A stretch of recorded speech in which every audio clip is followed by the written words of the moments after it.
6 a.m. on a bright summer's morning, from Hampsfell behind Grange Uverston, along the Leven Valley to the magnificent peaks and fells of the Lake District, the stunning northern coastline of Morecambe Bay. What a beautiful and historic area to come and explore.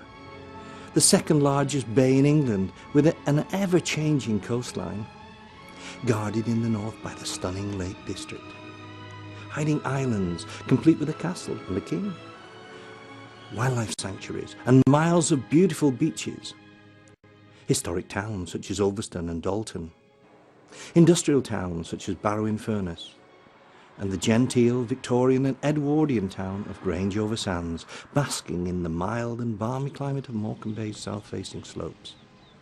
And it's got one of the best butchers and pie shops in the area. The Furness Peninsula and the Lakeland Fells were a very isolated but yet very beautiful area. The only way to get there was by travelling across the treacherous sands of Morecambe Bay from Hessbank. The isolation was attractive to religious orders, and monks set up Conishead Priory and Cartmel Priory, and one of Britain's most famous and wealthy Cistercian abbeys, Furness Abbey, established in the secluded Vale of the Deadly Nightshade near Barrow in Furness.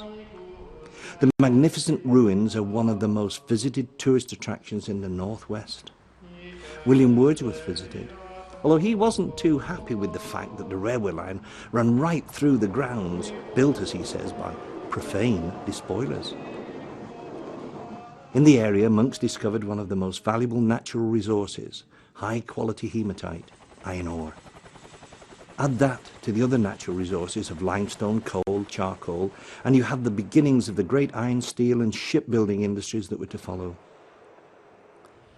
Now linked together by the historic Furness Railway, enjoying some of the finest scenic views in England as it skirts the edge of Morecambe Bay and South Lakeland. It was the coming of the railways in 1857 which opened up this whole Lake District and Furness area to tourism, enabling industry to link isolated Barrow in Furness to the rest of Britain, but only by the designing and building of two very unique floating viaducts, taking the railways over the sands and the tidal estuaries of the rivers Kent and Leven. And also that's why today we have the preserved Lakeside and Haverford Railway, still operating and linking to the aquarium of the lakes and the original Victorian steamers on Lake Windermere. The teal, tern or the swan are proud sights as they ply backwards and forwards throughout the magnificent Lakeland scenery. Near the current Haverthwaite railway terminus at Barrow are the remains of the once world-renowned Dolly Blue Works, now housing the Lakeland Motor Museum with over 30,000 exhibits and the special Donald Campbell exhibition. Nearby is an early 18th century ironworks, Barrow, once associated with one of the most famous ironmasters in Britain, Mad John Wilkinson. He made the first iron boat, and with Abraham Darby, the world's first iron bridge in the Severn Valley. In Lindle is still to be seen this huge grave monument by the side of the road. He lived between Grange Uverston and Lindle at Castle Head, and when he died in 1808 he was buried in an iron coffin. The Industrial Revolution brought new industries to the Lake District, such as Stott Park Bobbin Mill near Newby Bridge, a superb working example and beautifully preserved site from the golden age of steam and king cotton. The industry demanded thousands of wooden bobbins for their looms, and the one thing the Lake District had in abundance was trees. Just 2 miles from Grange is the picturesque village of Fluteborough, famous for its fishermen. Local fishermen travel up to 6 miles out into the bay to harvest the famous Morecambe Bay shrimps and have them shelled and on sale in the markets the following day. For one weekend in July, thousands of people pour onto the nearby Cark airfield to enjoy one of the largest steam festivals in Britain, the Cumbria Steam Gathering. They come from all over Europe to see one of the finest displays of traction engines, fairground organs, vintage cars, motorbikes, plus 2 days of arena, marquee, tented displays and sideshows. Believe you me, it's big. It was here that I first met the local Bay Search and Rescue team, and when I went out on exercise with them in their very specialised vehicles, it was only then that I began to appreciate how much we owed to them. and the other rescue teams strategically placed around the whole bay. Cartmel, with its 12th century priory, is nearby. It went on to become one of the most important and influential ecclesiastical establishments in the north of England. This magnificent church, with its unusual offset tower and medieval tomb, escaped the desecration which many others fell foul of over the centuries. And it's today, after over 800 years, still providing its much-needed Christian service to the community. Cartmel is also famous for its Cartmel races, held on 6 or 7 days throughout the summer. The racecourse is part of the Holker Hall estate, home to Lord and Lady Cavendish. The Hall gardens cover 23 acres and have continued to evolve over the centuries. And a walk around them during the summer is a pure delight. There's been a house on this site since the early 16th century. Although big changes have been made to the house over the years, it's still a magnificent stately home, as I found out when I was invited to visit at Christmas. The upgraded A590 road and railway bring us to the historic Saxon market town of Uverston, once known as the capital of Furness.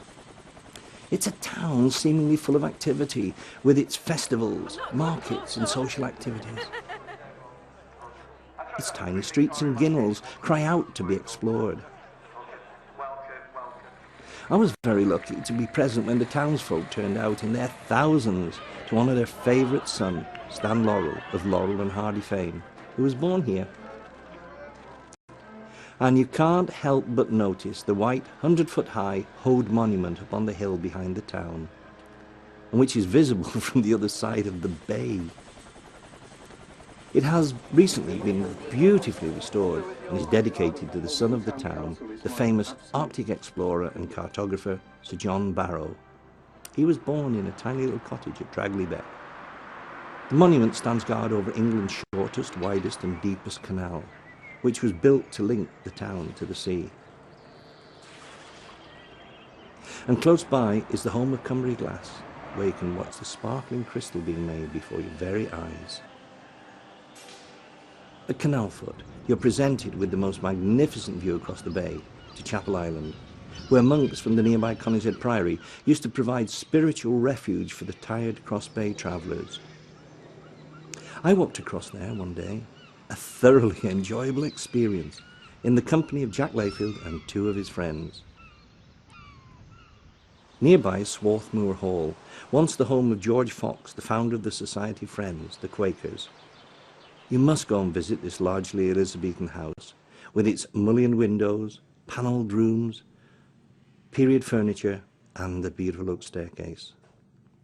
Another must-see attraction is near Dalton, with its historic Peel Tower. It's the South Lakes Wild Animal Park, created by David Gill in 1993-94. It's a conservation park where the animals enjoy lots of space to roam and where the public can get really close. I'm not usually in favour of zoos, but the day I spent there took my breath away. If you travel down to the coast, you'll pass through beautiful and historic coastal villages, such as Great Urswick, with its 7th century Tywynny Cross, Bardsey, Baycliff and Aldingham, Birkrid Common, with its 4,000-year-old stone circle and views stretching for miles across the bay.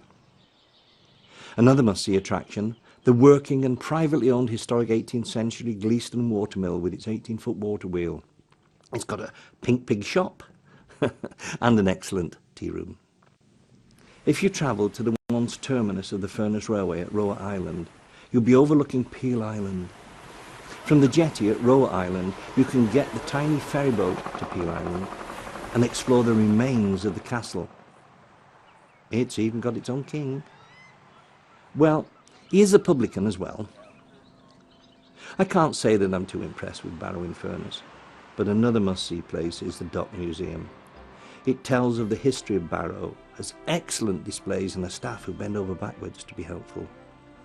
Finally, we come to the furthest point west, the magnificent expanse of Walney Island. It doesn't take long to drive around, but if you take time to explore, you'll find ancient settlements, 2 nature reserves, lovely beaches, and a beautiful tidal boat-bedecked river, separating it from Barrow. It's from here that countless ships, tankers and submarines have been launched from the old Vickers yards, now known as BAE submarines. It's also one of the windiest places I know. Time precludes showing any more of this truly beautiful place in which I live.